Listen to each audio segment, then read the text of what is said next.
Okay, again, for anyone who's joining over Zoom, the link is on this Jamboard. It's go.umd.edu/hosting-ml-22.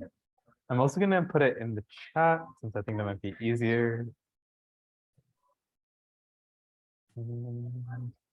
Yeah. So go ahead and get on this Jamboard. You can drop a sticky note for it. If you're a fruit, what fruit would you be? This was actually pitched by a mentor that I met this morning, and she was like, that should be the intro question. So I was like, okay, let's do it. Let's throw it on. So go ahead and add a sticky note, and I will pull you all in about 1 or 2 minutes and just make sure that everyone is able to get started. Okay.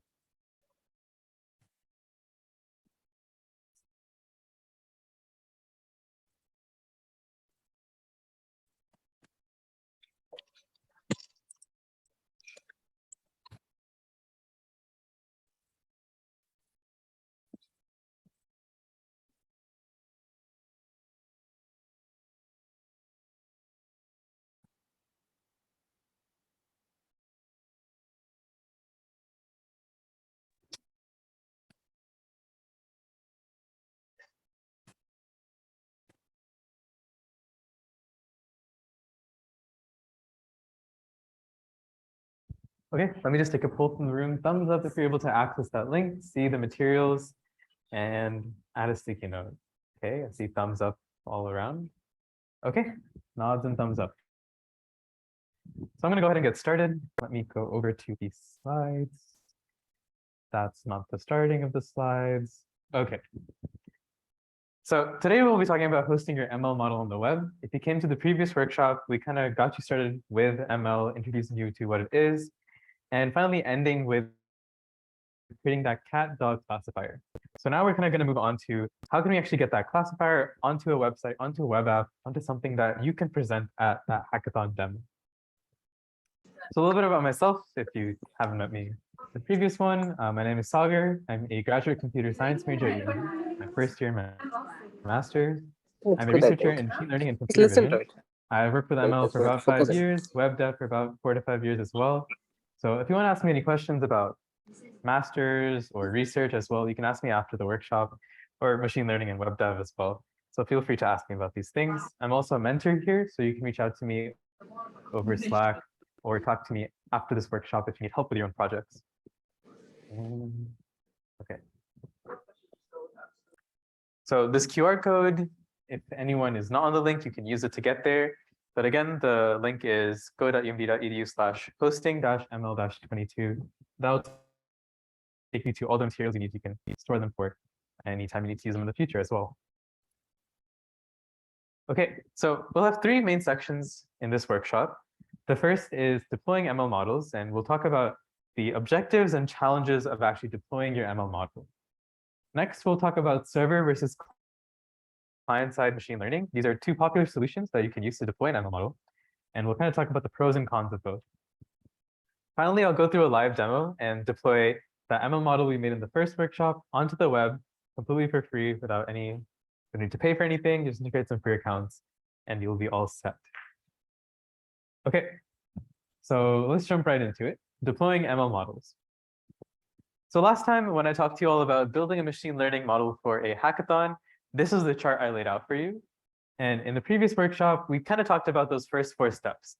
I have some data, I want to create a model, I want to train it and evaluate it. And at this point, we have this model, we know how good it is, but we also want to make sure that our users can use it. So whoever your customers are, or in this case, sponsors and judges, other mentors and hackers should also be able to use it. So that's what this workshop will focus on. It'll focus on this deployment part. So some key objectives when you're deploying an ML model. The first is that you want it to be accessible. The model should be used and easily used by any user. So you don't want some user that has maybe an older phone or maybe an iPhone to be unable to use it and only target Android users. You don't want to have it so that if you don't have the compute that you need to run the ML model, they can't use it. You also want speed. So you want fast predictions. You don't want, especially if you're on a website, you don't want to wait, honestly, seconds, much less minutes, for something to load and give you predictions. You really want things to be instant or to give instant feedback to those users. Next you also want effort to be relatively low. So all of you need to complete this model and deploy it within a hackathon. And you don't want to spend too much time worrying about all the different deployment workflows, how you should actually get that model there. You just want the easiest possible solution to get your model there and an application at the end of it. And finally, you want the cost to be low. We're all students. We don't want to spend money on these solutions, especially when they're for demos. So you want a lower no-cost solution for both users and hackers. So users should not have to pay to use your model. And for all of us, we don't really want to pay too much to actually get this model up and running. So some challenges that come in with this: accessibility. I talked about this before. Users have different browsers and devices. I could be using Chrome, someone could be using Safari. So this can cause all sorts of problems, since like you'd have to actually account for all those different browsers. And if you're on a phone or on a different device that connects to the internet, that might have different hardware requirements as well. For speed, the model can be pretty slow if you don't have good resources. If we have really, really big models, they will take minutes to do that inference. They will take much more time than the user might be prepared to spend on waiting for your model to run. For your effort, guides will be fairly complicated in model deployment. So even when I was researching this, I realized I'm running low on battery. So maybe I'm going to pause for a quick second and actually connect to a charger. Bike rush. Sorry. Ray, here. I'm out of here. It'd be quite bad if I dropped off of Zoom and the workshop ended because I had no battery in my laptop. So I'll fix that first. There.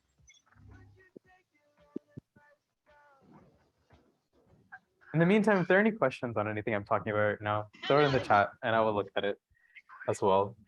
Bill. Gotta go.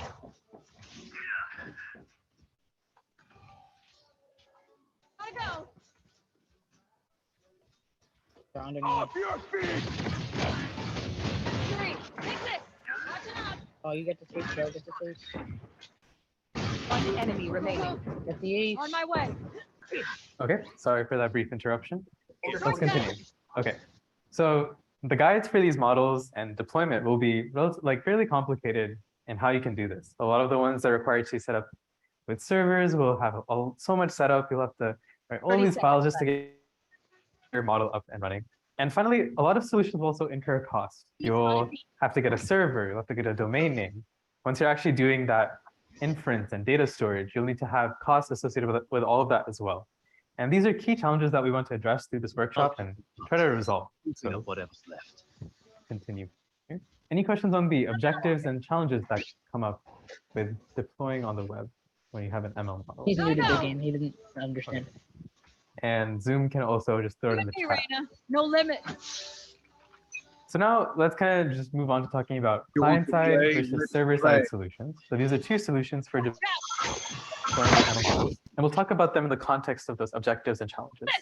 Before we kind of jump into that, what is client-side? What is server-side? So client-side is, if you have a website and it's running on a server, say that server is hosted by, in this case, it could be Cloudflare, it could be Google, Microsoft. Those servers are actually hosting that website and they're basically running on those companies' own compute. Client-side would be when you have web pages that are running on your own laptop. So a lot of the pages that you run, a lot of the JavaScript that's running on them, that's all happening on the client. But then if they make an API call, they pull some information from a different source, that's where you're going to be pulling from the server side. So you have these client-side and server-side interactions that happen.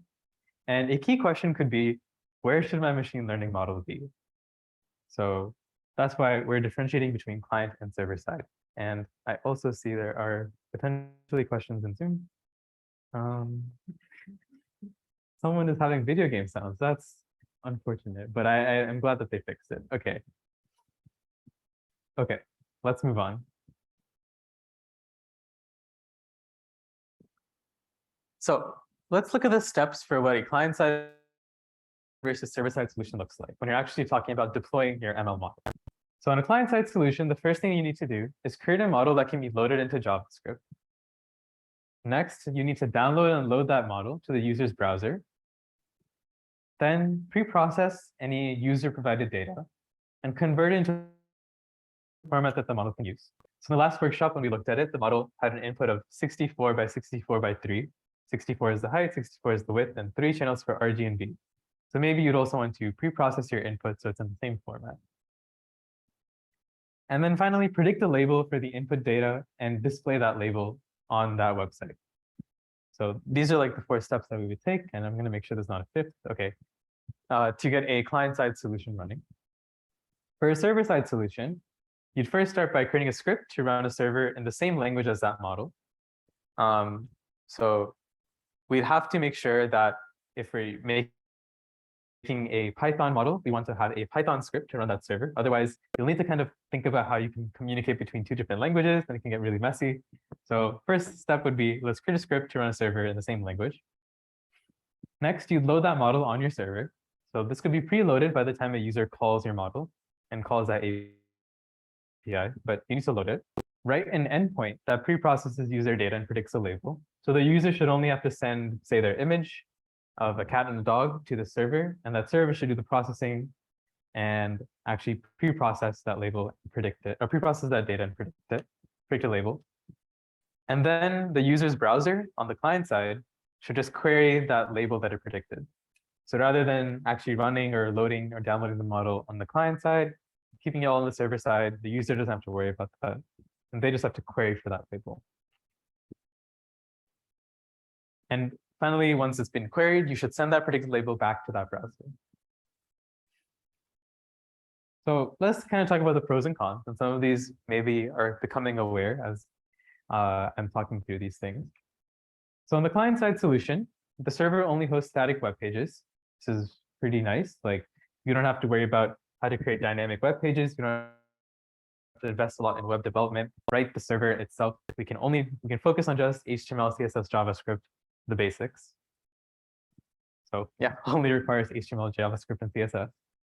There's no cost to generate predictions, since everything that's happening is happening on the client side, and you don't have to incur the cost to generate those predictions.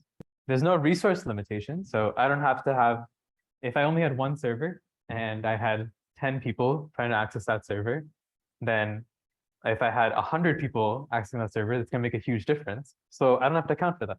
Since everything runs on the user's browser, it scales automatically.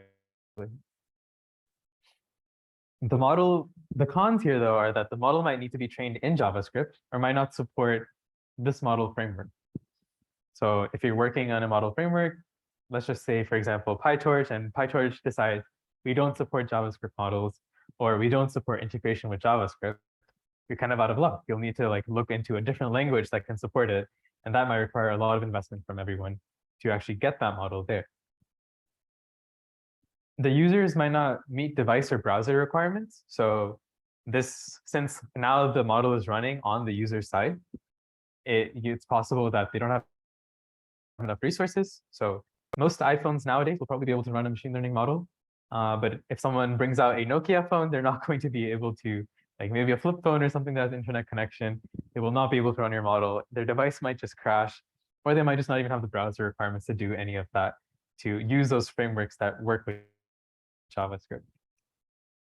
And finally, even if they do run, they could run very slowly on the browser. So this is just if you have really big models, then it's possible to take, instead of those milliseconds, it'll take seconds or minutes to actually run. On the server-side solution, the pros are that we have no device or browser requirements. Even that Nokia phone that has internet connection, the Nokia flip phone, could query this endpoint since it's very light to do. The model scripts don't really change. So if you wrote your model in Python, you can keep it in Python, you can keep your framework.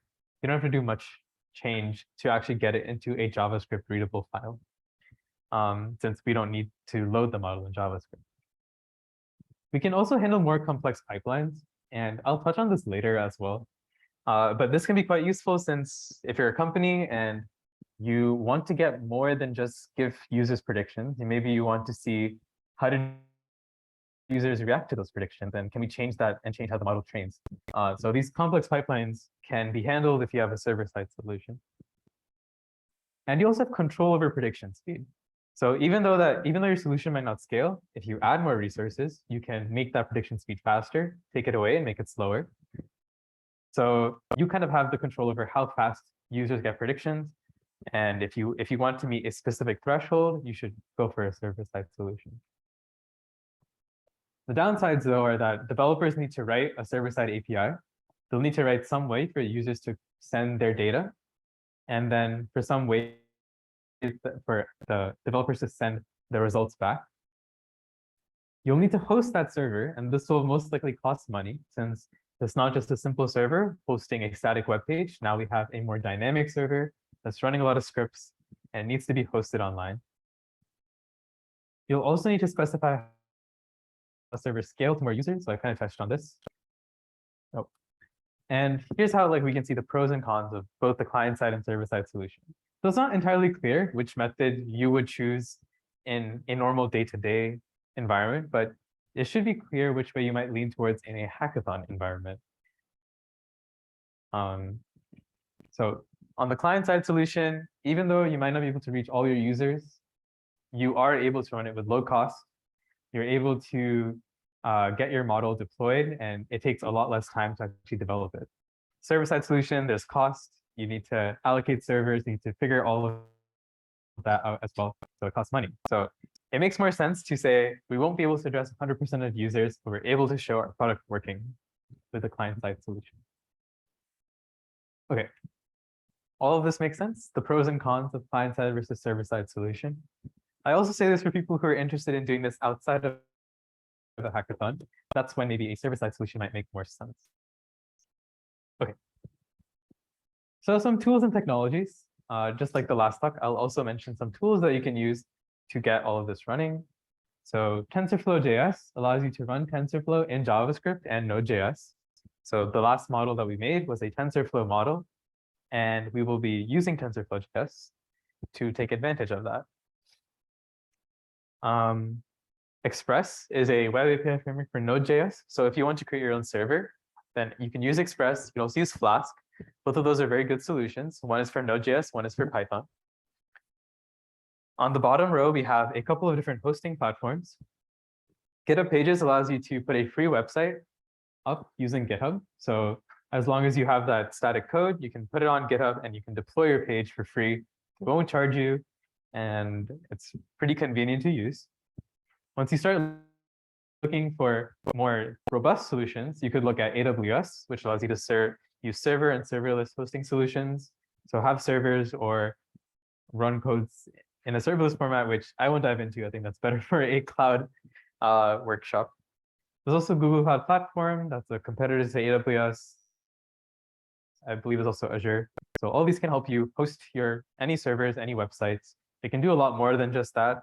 But in the context of this workshop, that's what they're used for. Okay, so at this point, I've kind of covered all of the tools and technologies, or some of the tools and technologies that exist, and also how we might compare the different solutions that exist for deploying an ML model. So pause here for questions. Are there any questions from the audience or also from Zoom? Feel free to put it in the chat or speak out loud. Yes.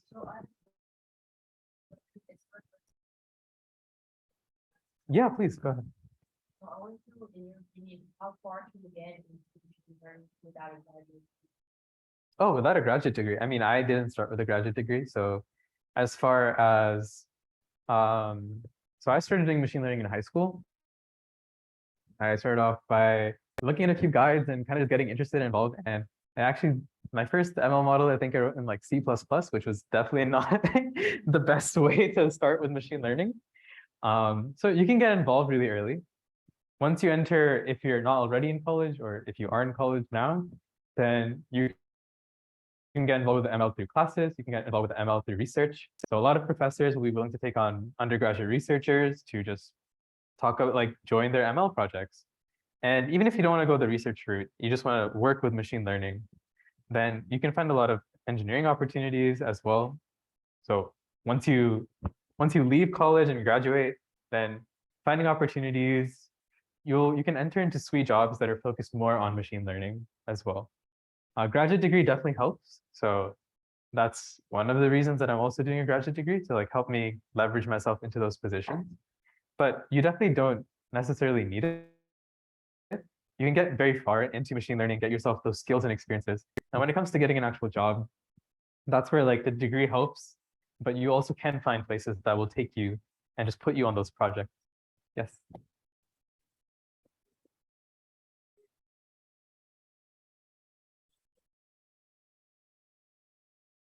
Yeah, it's completely normal to do a bachelor's, get some work experience, and come back for your master's degree. So there are all sorts of master's students, even at UMD. You'll see people who've had years of work experience and people who've just finished college. So it really just varies. Whatever makes sense to you, really, is what you should like. If you're not ready for a graduate degree, don't jump into it. Try a job, see if you like that, and then come back to it. But if you think that, no, I'd really like to get that master's degree, or I really want to do research here, then you can jump straight into a master's as well. Yeah. Happy to answer questions on that as well at any time. So, yes. Learning machine learning. Learning machine learning definitely helps you get into computer vision as well. Well, for me, actually, it was the opposite. I actually started with computer vision, then got into machine learning. But they do tie into each other a lot. So if you're interested in computer vision, but not so interested in ML, you can just start doing CV first. A lot of computer vision techniques nowadays, though, will start to use machine learning. So those skills really come in handy, and it's almost inevitable that at some point you'll need to, even if you don't write an ML model, you'll need to compare against an ML model that does something in computer vision. So I think if you're looking to get into computer vision and you have some machine learning knowledge, you can really use that to get further into CV as well. Yeah. Cool. I will go ahead and continue for now, but feel free to ask me more questions about that as well. I'm always happy to answer those questions. Okay, so now let's go into a live demo. I think I'll maybe simplify this a little bit for myself and avoid doing some live typing on this one, but let's go ahead and get started. So like I mentioned before, we are doing a client-side solution. We'll be using TensorFlow.js for our model code. So the previous workshop, we kind of already started on this by downloading that zip file, but if you weren't there for the previous workshop, then the zip file should be included in the workshop materials. And we'll be hosting our code through GitHub pages. And this will allow us to host our website for free and just get everything up and running without having to do too much effort and work in programming everything. Okay, so if you don't have a GitHub account, create a GitHub account. This is the sign up link. It's github.com/signup, and it's on the page here. So definitely to get started with this, do this first. And I see the organizers are also sending in the link for the materials. So if you don't have that, just check the chat as well. But I'll give maybe like 15, maybe like half a minute, and then I'll move on from this. Just in case someone needs to set up a GitHub account, I will leave this up and also take any questions in the meantime.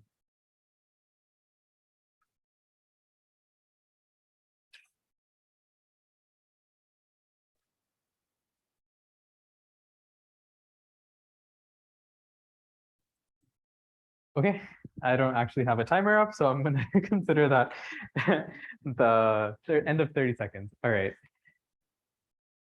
So the first thing that you're going to want to do is fork my repository. So there is this web ML demo. It's linked on the slides repository. And if you just want the solution, you don't want to follow along, you just want to see what the end product looks like, you can also just use the solution repository that has all the code that I'll talk about, its final result. So you don't need to follow along if you don't want to. But if you'd like to, then go ahead and fork this repository here. So to fork this repository, in case you all are unfamiliar, go ahead and click this link. This will take you to GitHub, and you should be able to click this fork button. I see there are 26 forks of it. And if I haven't already forked this, I should be able to fork it to a user. I'm guessing I've already done this at some point. So I suppose I can refork to my own organization. But if you're on this page, you can go ahead and just click create fork. You can leave all the defaults. Most likely, it'll just be to your personal account. And you should see this page come up. And you can edit this repository, you can work with it. It is yours. You won't impact my repository, so don't worry about that. But yes, so if you would like to follow along, if you'd like your own version of this, you can copy this repository, or you can just directly fork the solution repository as well.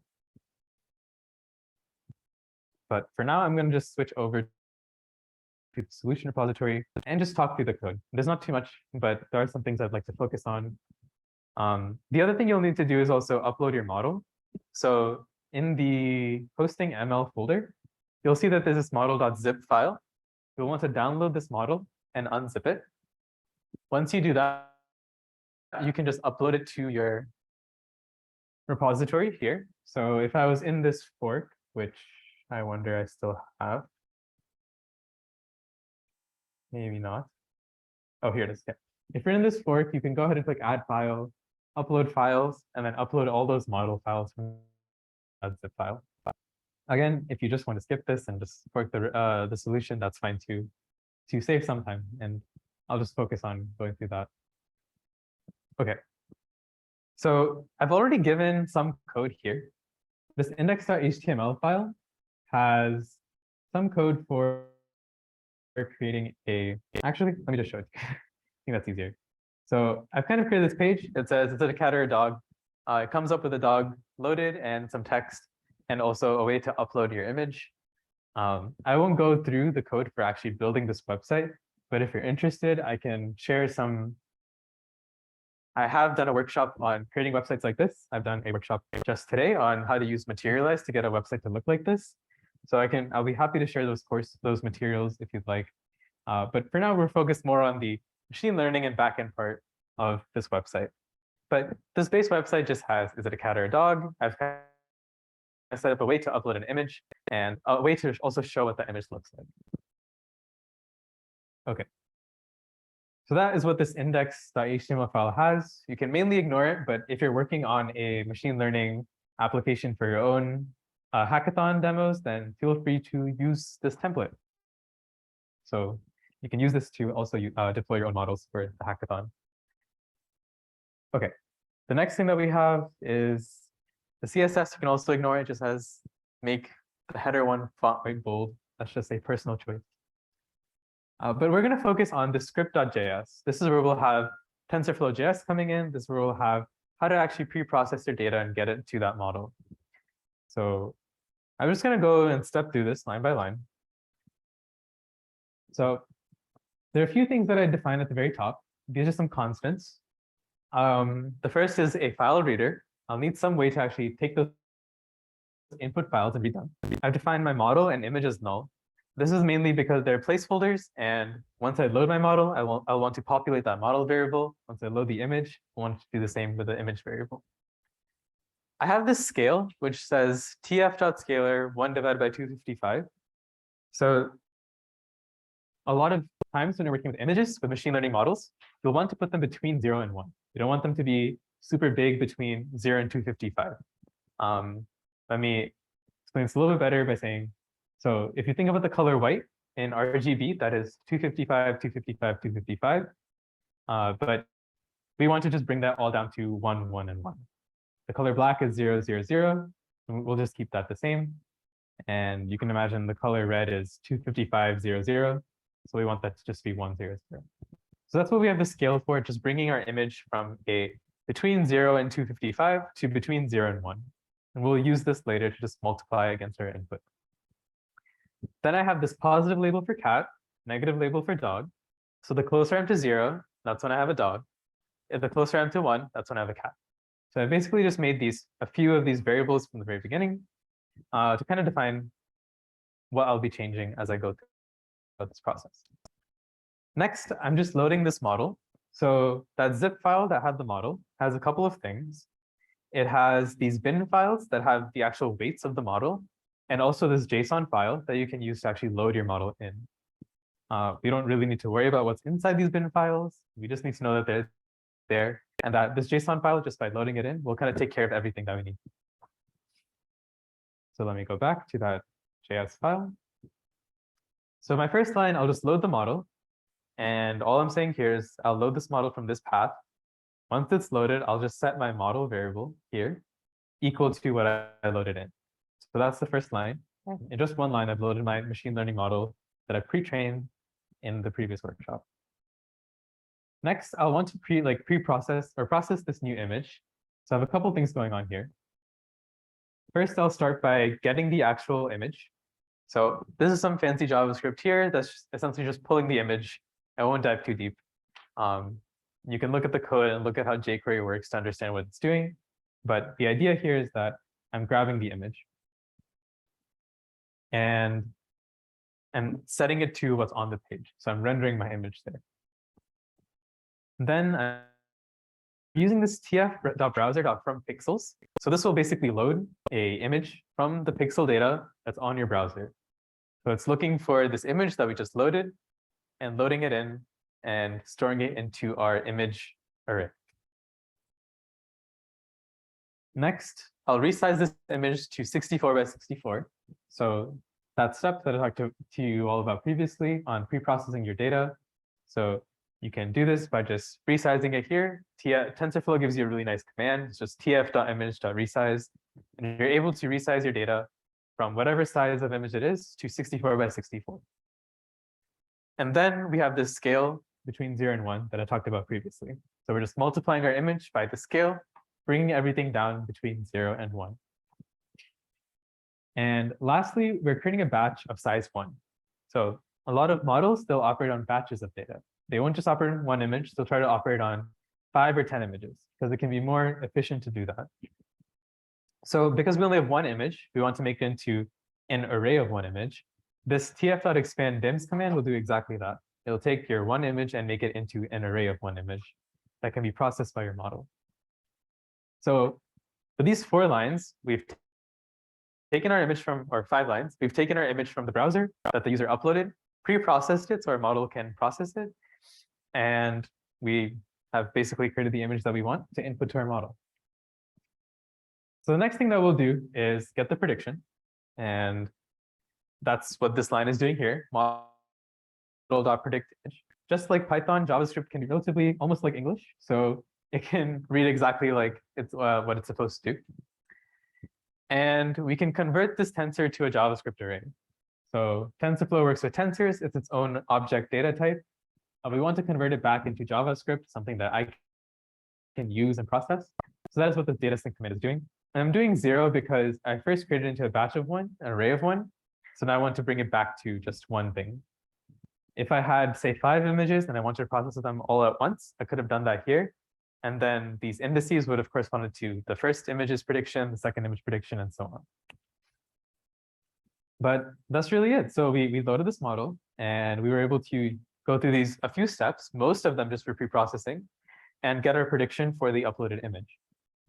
And then I have some fancy JavaScript here that's basically telling me if the prediction is less than 0.5, I want to set it to the negative label and just give a confidence of like how confident I am in this label. And if it's greater than 0.5, then I'll set it to the positive label and say I'm this % confidence in the positive label. Confidence in this case, if my model predicted 0.85, and we know that's a cat because it's greater than 0.5, we can say that we're 85% confident it's a cat. On the other hand, if we just flip around that number, we could have said that we're also 15% confident that it's a dog. So we could, if the prediction was less than 0.5, say it was 0.1, then we could say we're 90% confident it's a dog. So it's very common to use the output of that model when it's between 0 and 1 to treat that as the probability that, or the confidence that you have that your label is correct. And that's really it. So we've gone through a few lines and got this image, got the prediction, and then updated our text to show which label it is. And we have this onImageUpload function that's basically just calling this function. But that's all we are doing here. Okay, so now I'll just show you how this works, then show you that it does work. So if I have this page here, this is the one that's been deployed, I believe. You should be able to click upload image. And let me choose one of a cat. And I can see that I get this metric. I'm 91.3% confident that this is a cat. This is just the model that I trained the previous one. And we're able to see that we just uploaded this image, it updated the page, and we ran our model. So yeah, that is really like the end of, well, I'll go through one more step. So the last step though, you all might ask is, how did I even get this page up and running here? So let me also just show that, but this is really like the end result. And are there any questions on, I guess, how we use TensorFlow.js to get this result here? Okay, do all of you feel relatively confident that most of that made sense? Thumbs up, thumbs down. Okay, I see some thumbs up. That's good. Okay. So one question you might ask after I've done all of this is, I kind of just showed you this web page, but there are a few steps to get this web page up. So if you're on your repository, I'll just step through this. You should click on settings, and you should go down to pages. So on the sidebar, you'll see pages, and you can click deploy from a branch, and branch is set to main, and hit save. In the past, when I've done this, it's ended up taking a couple minutes for this to load. So I avoided doing this time. But once you've set your branch and let me zoom out, you should be able to see a GitHub page link once it is live. So all we've done here is go to pages, select the branch you want to run from. And since our branch has this HTML file, index.html, that's the default file that it will load. And that's really all we had to do. So we uploaded this repository. It has our different HTML, CSS, JavaScript files that you're familiar with in web development, uploaded our model, and changed the JavaScript to get that end product in. Okay, this will take a couple minutes. I'm going to leave this be. The main idea was, if you want to set up your own page, go to settings, go to pages, and enable that there. Okay. Any questions on this process? Okay. Great. So now let me jump back. There are also, the slides will also talk about how you can deploy your website. So if what I just said didn't make much sense, the slides will also go over this in much more detail and a lot of arrows to show you what to do. And the demo links are also on the slides. So feel free to use those after the workshop. Okay, so now I just kind of want to jump into some closing remarks and talk about, go really back to that original discussion we had about the objectives of a machine learning model. So initially I talked about the first 4 objectives: accessibility, speed, effort, and cost. These are definitely important, but here are 4 more. There's automation, which is we have pipelines that are put into place to automate workflows. So once we start having complex workflows, we really want to automate them, make sure we don't need to run them manually, that they run based on some user input or user interaction. We want our models to be very accurate. So during a hackathon, if you have 80% accuracy, that's fine. But if I deployed into Tesla's cars, driverless cars, 80% accuracy on detecting a pedestrian, that would be terrible. 20% of the time they'll hit a pedestrian, so that would not be great. We also want them to be robust to real-world data and noise. So again, in that example with Tesla, maybe we've trained only on people that are walking across the street, but we haven't trained on people that are holding an umbrella walking across the street.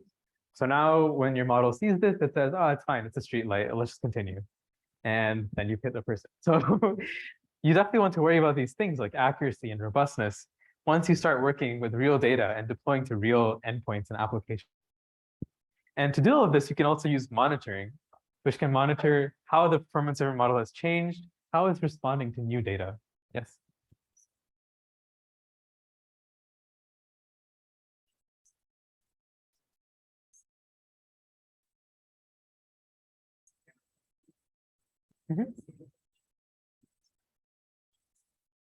Yeah, so you can have as many options as you want. For example, the ImageNet classification challenge has 1,000 different classes. So it's not uncommon to have more than 2, more than 10, more than 20. At some point, you might run into a scenario where you have way too many. And that's when you'll start wanting to ask the question, are 2 options related to each other? So if there's one breed that's very similar looking to another breed, should there be some relationship in the label of that as well? But when you're just getting started, it makes more sense to just separate every breed out of dog in that question scenario. Does that kind of answer your question? Okay. Okay. Then I will continue with this as well. So we looked at these pros and cons before. Oh, yeah. So when we looked at these pros and cons before, now things might make more sense to use a server-side solution. Now, the server-side solution, you can also integrate user feedback and create these more robust and accurate models. So on the client side, you're really just trying to get that application out there. But on the server side, maybe you're actually worrying about, is it robust? Is it accurate? Can we get feedback? And can we maybe retrain our models on new data? Can we understand what's going wrong with where we like fail in those edge cases as well? So that's really important when you start thinking about deploying models. And that's where that server-side solution becomes a little bit more attractive. So this last diagram that I have here is building a machine learning model, not for a hackathon. And you can see that the process is a lot more complicated than that really nice linear process that I had you all follow. So once you start working with data and you have a model, your model might actually change how you engineer and pre-process your data. You might have to rethink about your data just based on the model that you choose. Once you train your model and evaluate it, you might realize that this model isn't good. It's not getting us that accuracy we need or the robustness that we need. And we might need to go ahead and go change that model architecture, or also change those training parameters that like led us to getting that model as well. So maybe we need to train it longer, or we need to train it with more layers. Then once we've evaluated the model and deployed it, you might find that you have these new user-driven metrics. So maybe when users use your model and they give you feedback, maybe they can tell you. So if you've ever gotten a prompt where you got a prediction and they said, did we get this right? And you click a check, or you don't click the check, or you say yes or no, that's giving feedback to those models and telling them, here's some data that we missed, here's something that we can change. So this can feed into both your evaluation and then bring it all the way back to your data and your model and your training. So it becomes like a much less linear process, a much more cyclic process of how you can actually build a machine learning model outside of a hackathon. But during a hackathon, you don't have to worry about all of this. You can just focus on getting some initial results and showing them at your demo. And that's usually good enough for a sponsor or a judge. But I did want to leave you all on this note of there's a lot more to deploying a model, and there's a lot more steps that will go into it, and just something to look for as you think about deploying on the web or anywhere else. And that's really the end of the workshop. If you have any questions, feel free to ask me right now, or also ask me after the hackathon. Well, you can reach out to me on Slack, since I'm a mentor here. You can also reach out to me after the hackathon. My email is on the slides. If you have any questions about machine learning, getting involved, research, so on and so forth. So, but yeah, that's the end of it.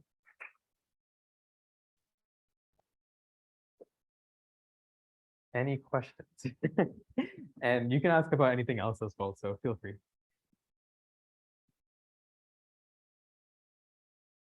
Yeah, let me actually bring it all the way back to that slide so that if anyone on Zoom would like this as well, it's there. Okay, so it's go.umd.edu/hosting-ml-22, or use this QR code. Yes. 2 questions. I'll start with the person in front. Yes.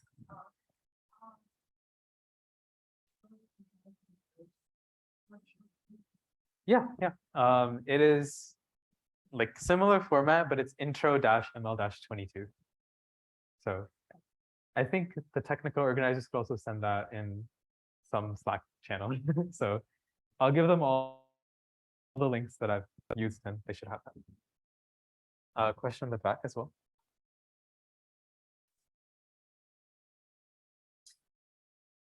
So I talked about this briefly in the previous workshop, but the coolest one has to be for me that reinforcement learning hide and seek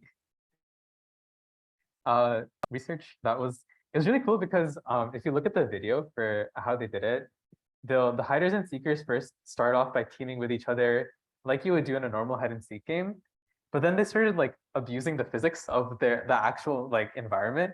So they started like using boxes to block off the hiders, or essentially like surfing the blocks, so getting on top of them and then riding them so that they could avoid the seekers. And it was really cool to see, like, because they were learning adversarially, they were using machine learning to learn, but they were learning these new strategies and being creative. So I think that's kind of hard to see sometimes when you're talking about machine learning and talking about algorithms. Like, can algorithms be creative? So I don't know if that algorithm is, but it was just cool to see. So it's very interesting. I would recommend watching that video. Kind of fun. Any other questions?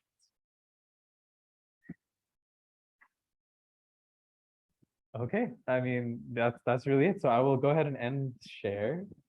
And thank you.